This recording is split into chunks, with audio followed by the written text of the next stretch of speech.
Hey, today we're going to talk about Murakami. But before that, let's go for a walk.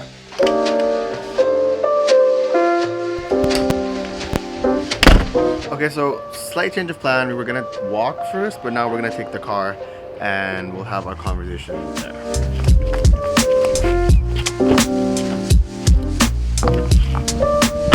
Okay, so I just finished Kafka on the Shore. I had a lot of thoughts on Murakami as a writer and the way that book unraveled. So I guess spoilers for Kafka on the Shore a little bit, but I will try to sway away as much as possible.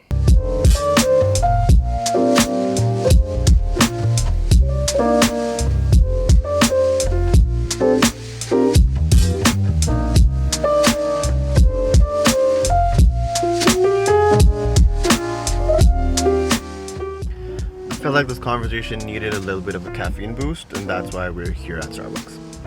Hi there, what can I get for you today? Vanilla latte, grande size, please. Okay. And I'll also get a packet of brown sugar inside. Alright. That'll be it. Alright, we are finally ready to start this video. Okay, so I think it's important to note why Murakami is as famous as he is. Most of Murakami's stories could go like this. There's a character in a plane, and he's flying with a parachute. And suddenly something happens where the character now has to jump out of the parachute. We don't know if the character ever makes it down, because that's the pretentious aspect of the Murakami writing. He will never tell us if the character opens the parachute, if the character ever lands on the ground, because that's where you come in as the reader and you fit in those splices and make sure that the understanding of what the character might do is already told in previous chapters. Now, that works if the writing is engaging, where you don't really care about the ending and you kind of care about the journey of the character from the ground up to the plane and then off the plane. That's not really the case with Murakami. At least that's what I've encountered.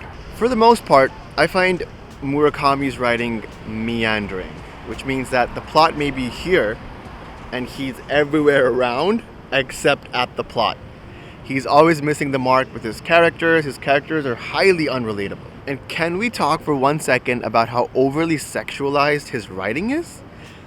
There cannot be a character that is a male or a female or just two young people in a room without there being unspoken, highly disengaging sexual tension between them. I'm talking about Kafka on the Shore because that's the one that I recently read, which kind of put an end to me ever reading Murakami again. Before that, I had read Norwegian Wood, which was another book that I had abandoned halfway through. In Kafka on the Shore, there is a scene where there is a young man and a young woman who have just met, and there comes a point in that scene where there is a sexual act performed for absolutely no reason. Like, there need not be anything of that sort in that scene, and yet we got it. The way he writes women is abhorrent. He does not understand the plight of women. Not that you have to understand the plight of women to write about women, but it's just, for him, women are just pawns of sexual gratification in his novels. And that's not only in Kafka. I've seen that in Norwegian Wood as well. It's always told from the perspective of a young male adult, which sort of manifests into him being horny most of the time and turning into this weird sexual escapade of just endless meandering. So much meandering. I really feel like Murakami writes for the pretentious. I've never had a conversation with someone who's been like, oh yeah, Murakami's stories are good because he understands the everyday man. And that's a problem. Now, there's another writer that I'm reading right now called Fredrik Backman, who also does not write in native English. That's not his native language.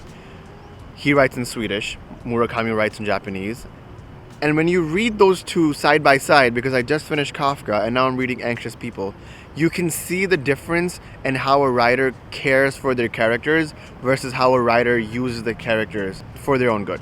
And that's a problem, because the delicacy in which Fredrik Backman cherishes his characters with is far beyond the delicacy that even is remotely hinted at in Murakami's books. Now, I'm halfway through Anxious People, and Anxious People has me in a chokehold. I kid you not, it is probably the best book that I've read in the past 12 months. The characters are so well realized. They have heart, they have story, they have tragedy, they have comedy, they have everything that you need from your characters. Murakami could not do that, even if he tried to, and that's the tea. I really think it's the writer's responsibility to make sure that their characters are well loved and well cherished, not by the readers first, but by the writer first. You can see that in great writing all the time. When a writer actually loves his characters and knows his characters better than the reader itself, it really shows in the writing because the reader feels like these characters are lived in. These characters have been through things. These characters have real life problems that you and I can relate to. I was talking to one of my friends recently and we were talking about writing, and I told them that a really big rule of writing is once a scene introduces a gun, the gun has to eventually go off. I feel like Murakami's writing introduces a lot of guns, but they never go off. I read a lot so I can learn a lot about reading and about writing. Murakami's writing has given me notes on what not to do about writing, and that's always a red flag when it comes to novelists for me. This is not my first Murakami, this is my second one, and it's consecutive disappointments for me. I really wish I liked his writing more because he sells a lot of books, which means people genuinely like him a lot. I'm just missing the point. I don't understand it at all. There's glaring mistakes in his writing as a writer, and some would call those artistic choices. I call them mistakes. So thanks everybody for sticking around to the end of this video. This is something new that I try to do. I don't really do a vlog style content a lot. That's not really my vibe. But at the same time, I wanted to try something new. I wanted to try something fresh. And if this is something you guys appreciate, I would love to make more content like this. I have a lot more things to talk about when it comes to writing and reading.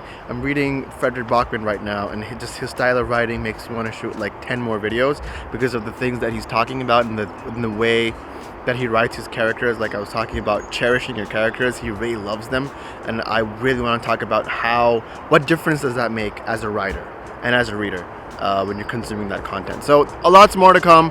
If you guys like this content, please remember to like, share, subscribe, and I will see you guys in the next video. Thank you.